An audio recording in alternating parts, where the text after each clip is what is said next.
इस वक्त की बड़ी खबर ईरान को लेकर आ रही है। स्वीडन ने बड़ा ऐलान कर दिया है। स्वीडन ने एडवाइजरी जारी कर दी है। ईरान को लेकर स्वीडन ने एडवाइजरी जारी कर दी है। इससे पहले अमेरिका ने भी अल्टीमेटम दिया था अपने नागरिकों को। अब स्वीडन ने अपने नागरिकों को अल्टीमेटम दे दिया है। अमेरिका ने अपने नागरिकों को ईरान से जाने की एडवाइजरी जारी की थी। अब स्वीडन ने भी अपने नागरिकों को कह दिया है कि वो ईरान छोड़कर निकल जाए। बड़ी खबर आपको बता रहे हैं। ऐसे में आशंकाएं बढ़ने लगी है कि अमेरिका किसी बड़ी तैयारी में तो नहीं है और इसकी खबर दूसरे देशों को भी हो रही है। लोग कयास लगा रहे हैं कि कहीं ईरान में कुछ बड़ा होने वाला है क्या। ईरान इस समय गंभीर राजनीतिक उथल पुथल के दौर से गुजर रहा है। करीब 16 दिनों से देश के अलग अलग हिस्सों में सरकार विरोधी प्रदर्शन जारी है। इन विरोध प्रदर्शनों की शुरुआत 28 दिसंबर को राजधानी तेहरान से हुई थी, जो देखते ही देखते पूरे देश में फैल गई। Human rights activist news agency के मुताबिक शुरुआत में आर्थिक बदहाली, महंगाई और बेरोजगारी को लेकर उठी आवाजें अब व्यापक असंतोष का रूप ले चुकी है। एजेंसी ने यह भी दावा किया है कि यह प्रदर्शन अब ईरान के 186 शहरों और कस्बों तक पहुंच चुका है। अमेरिका में मौजूद एक मानवाधिकार संगठन के मुताबिक सुरक्षा बलों की कार्रवाई में अब तक लगभग 646 लोगों की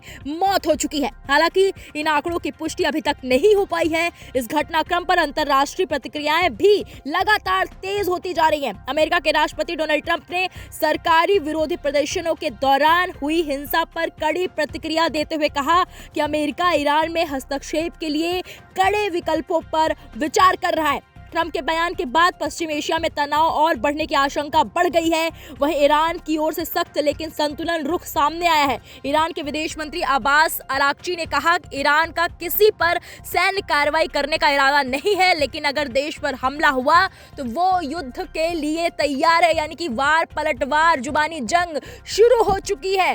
इन सब के बीच व्हाइट हाउस की प्रेस सचिव कैरोलिन लेविट का बयान सामने आया है। उन्होंने कहा कि राष्ट्रपति डोनाल्ड ट्रंप की एक बड़ी खासियत यह है कि वो हमेशा सभी विकल्प खुले रखते हैं। उन्होंने बताया कि हवाई हमले भी उन कई विकल्पों में शामिल हैं जिन पर अमेरिका के राष्ट्रपति विचार कर सकते हैं। हालांकि उन्होंने ये भी स्पष्ट किया कि ट्रंप के लिए कूटनीति हमेशा पहली पसंद रहती है।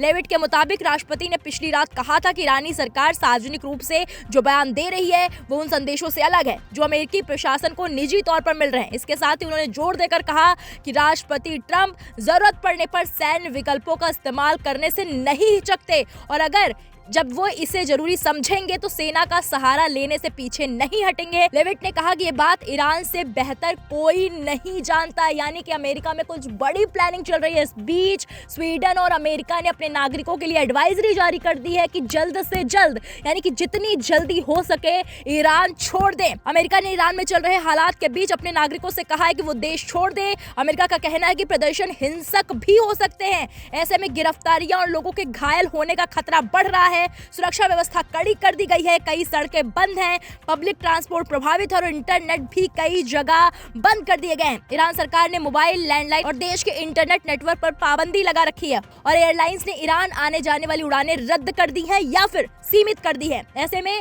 अमेरिकी वर्चुअल एम्बेसी ने अपने नागरिकों को चेतावनी दी है कि इंटरनेट बंद रह सकता है, इसलिए दूसरे तरीके से संपर्क की तैयारी रखें। अगर सुरक्षित हो तो ईरान छोड़कर जमीन के रास्ते आर्मेनिया या तुर्की जाने पर विचार करें। तुरंत ईरान छोड़ दें और ऐसा प्लान बनाएं जिसमें अमेरिकी सरकार की मदद पर निर्भर न रहना पड़े।